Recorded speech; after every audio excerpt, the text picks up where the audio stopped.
அண்மை செய்தியை பார்த்து வருகிறோம். ஹரியானாவில் மீண்டும் ஆட்சியை அமைக்கிறது பாஜக. 90 தொகுதிகள் கொண்ட ஹரியானாவில் 49 தொகுதிகளில் பாஜக தற்போது முன்னிலையில் உள்ளது. 36 தொகுதிகளில் காங்கிரஸ் கட்சி ஹரியானாவில் முன்னிலையில் உள்ளது. அண்மை செய்தியாக பார்த்து வருகிறோம். இது தொடர்பான கூடுதல் விவரங்களை செய்தியாளர் சுசித்ராவிடம் கேட்கலாம். சுசித்ரா, தற்போதைய முன்னிலை நிலவரங்கள் படி பாஜக ஆட்சி அமைக்கக்கூடிய ஒரு நிலையில் இருக்கிறது. கூடுதல் விவரங்கள். சிவரஞ்சனி, ஹரியானாவில் தற்பொழுது ஏறக்குறைய பல சரிசமமான ஒரு வாக்குகள் என்பது எண்ணப்பட்டு அதனுடைய முடிவுகளும் வெளியாகி வருகின்றன. அதன் அடிப்படையில் சுமார் 49 தொகுதிகளை பெருவாரியான வாக்குகள் என்பது பாஜகவிற்கு தற்பொழுது சென்றுள்ளது. அதன் அடிப்படையில் 49 தொகுதிகளில் பாஜகவானது முன்னிலையில் அதிகாரப்பூர்வமாக உள்ளதாக தேர்தல் ஆணையத்தினுடைய தரவுகள் என்பது அதிகாரப்பூர்வமாக வெளியிடப்பட்டுள்ளது.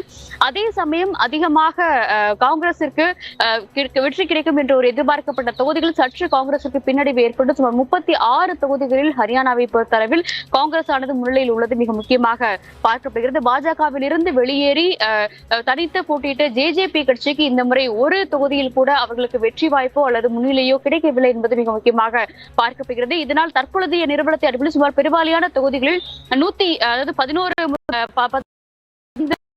11 சுற்றுகள் என்பது அந்த எண்ணிக்கைகள் எண்ணி முடிக்கப்பட்டுள்ள அதன் அடிப்படையிலான ஒரு அதிகாரப்பூர்வ அறிவிப்பை தேர்தல் ஆணையமானது தற்பொழுது வெளியிட்டுள்ளது. மிகவும் எதிர்பார்க்கப்பட்ட மல்யுத்த வீராங்கனையான வினேஷ் போகத் தற்பொழுது ஜுலானா தொகுதியில் வெற்றி பெற்றுள்ளதாகவும் அறிவிக்கப்பட்டுள்ளது. சுமார் 6140 வாக்குகள் வித்தியாசத்தில் ஜுலானா தொகுதியில் தற்பொழுது வினேஷ் போகத் வெற்றி பெற்றுள்ளார். ஆனால் அதே சமயம் காங்கிரசுடைய மூத்த தலைவர்கள் ஒருவரான பூபேந்தர் ஹூடா தற்பொழுது இந்த முறை தோல்வியை சந்திப்ப நேரிடும் என்ற ஒரு எதிர்பார்ப்பு நிலவியுள்ளது.